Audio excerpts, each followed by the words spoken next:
নমস্কার বন্ধুরা, অন্নপূর্ণা যোজনা প্রকল্পে বর্তমানে জুলাই মাসের 1 তারিখ যখন টাকা ছাড়া হয়েছিল, যাদের টাকা ঢোকেনি তারা যখন স্ট্যাটাস চেক করছিলেন প্রত্যেকের স্ট্যাটাসে কিন্তু রিজেক্ট দেখাচ্ছিল। এবার সেই রিজেক্ট সমস্যার সমাধান হলো। বর্তমানে কি আপডেট রয়েছে, যাদের রিজেক্ট হয়েছিল মুখ্যমন্ত্রীর তরফে বড়সড় বক্তব্য রাখা হয়েছে তাদের জন্য। এবার যাদের ফর্ম রিজেক্ট করা হয়েছে তাদের জন্য বর্তমানে কি আপডেট রয়েছে সেটাই আজকে এই ভিডিওর মাধ্যমে আপনাদেরকে জানাবো।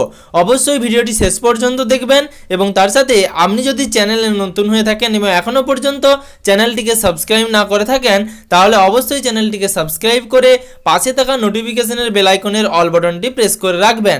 এবার বর্তমানে আপনারা আপনাদের স্ট্যাটাস চেক করছিলেন সোশ্যাল সিকিউরিটি registry.wb.gov.in এই ওয়েবসাইট থেকে।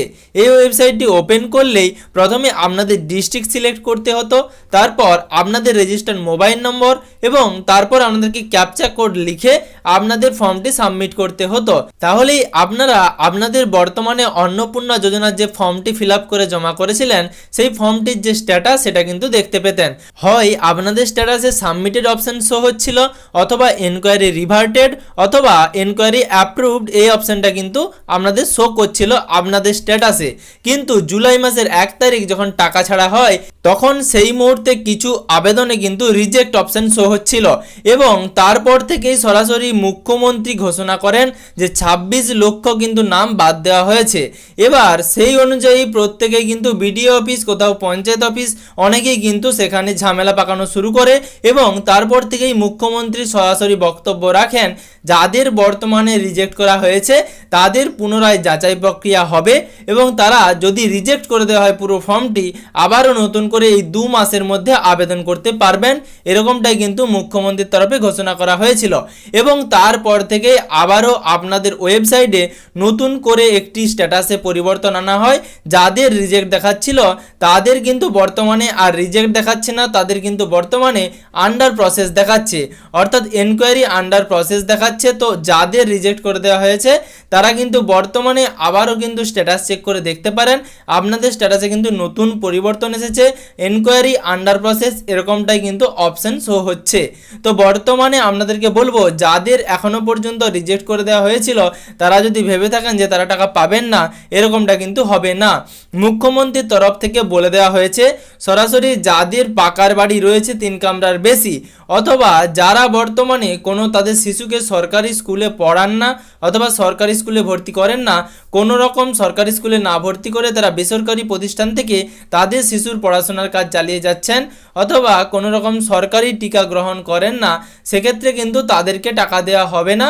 বাদবাকি সমস্ত যোগ্য ভারতীয়কে অন্নপূর্ণা যোজনা প্রকল্পে 3000 টাকা মাসিক যে ভাতা রয়েছে সেই টাকা কিন্তু প্রেরণ করা হবে। এরকমটাই মুখ্যমন্ত্রী শুভেন্দু অধিকারীর তরফ থেকে ঘোষণা করা হয়েছে। এবার আপনারা চারিদিকে নানান রকমের বক্তব্য শুনে থাকবেন, তবে যেটা মূল বক্তব্য সেটা আপনাদেরকে জানালাম এবং তার সাথে বর্তমানে যে স্ট্যাটাসে পরিবর্তন এসেছে অনেকেই দেখছি ভিডিওর কমেন্ট বক্সে কমেন্ট করে জানাচ্ছেন যে আপনাদের আবেদন রিজেক্ট করে দেওয়া হয়েছে, তাহলে আপনারা কি টাকা পাবেন না? আপনারা আরও একবার যেভাবে আপনাদের স্ট্যাটাস চেক করছিলেন সেভাবে কিন্তু পুনরায় আরও একবার আপনাদের স্ট্যাটাস চেক করুন, দেখবেন আপনার স্ট্যাটাসে কিন্তু নতুন করে পরিবর্তন এসেছে এবং রিজেক্টের জায়গায় এনকোয়ারি আন্ডার প্রসেস এরকমটাই কিন্তু দেখাচ্ছে, যেটা আপনারা বর্তমানে স্ক্রিনে দেখতে পাচ্ছেন। এবার যাদের এনকোয়ারি আন্ডার প্রসেস দেখাচ্ছে তাহলে এই স্ট্যাটাসের মানে কি? এনকোয়ারি আন্ডার প্রসেস মানে আপনাদের ফর্মটি রিজেক্ট করে দেওয়া হয়েছিল, তারপর সরকারের তরফে এবং মুখ্যমন্ত্রীর তরফে নতুন করে ঘোষণা করা হয় যে তাদের পুনরায় আবার যাচাই করতে হবে যাদের রিজেক্ট করে দেওয়া হয়েছে। একবারেই প্রথম ভেরিফিকেশনেই রিজেক্ট করে দেওয়া চলবে না, তাদের আবারও পুনরায় সমস্ত তথ্য এবং নথি যাচাই করতে হবে, তারপরেই কিন্তু তাদের রিজেক্ট করতে হবে, অথবা রিজেক্ট করার সময় কিন্তু তাদের রিজেক্ট করার যে কারণ সেটা কিন্তু দেখিয়ে দিতে হবে। এবার বর্তমানে আপনারা দেখে থাকবেন আপনাদের যখন আবেদনপত্রটি রিজেক্ট করা হয় সেই মুহূর্তে কিন্তু আপনাদের আবেদনপত্র রিজেক্ট করার কোনো রকম কারণ দেখানো হয়নি। এবার যখন এনকোয়ারি আন্ডার প্রসেস চলছে, যাদের বর্তমানে আবেদনপত্রটি সঠিক বলে বিবেচিত হবে অথবা পুনরায় সমস্ত তথ্য যাচাই করার পর যাদের আবেদনপত্রটি অ্যাপ্রুভড করা হবে, তারা বাদে যাদের আবেদনপত্র রিজেক্ট করা হবে তখন কিন্তু রিজেক্টের পাশে এবার কিন্তু রিজেক্টের কারণ লিখে দেওয়া হবে। এরকমটাই বর্তমানে আপডেট রয়েছে। তো আশা করি আপনাদেরকে বোঝাতে পেরেছি যে যাদের রিজেক্টেড হয়েছে তার মানে তারা টাকা পাবেন না, এরকমটা নয়। আপনাদের নথি এবং পুনরায় আপনার আবেদনপত্রটি যাচাই প্রক্রিয়া চলছে।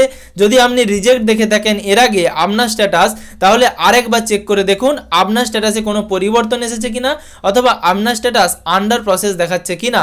যদি আন্ডার প্রসেস দেখায় তাহলে অবশ্যই ভিডিওর কমেন্ট বক্সে কমেন্ট করে জানাবেন, এবং তার সাথে আপনাদেরকে বলবো আপনার ব্যাংকের ইকেওয়াইসি এবং ব্যাংকের ডিবিটি লিঙ্ক করিয়ে রাখুন।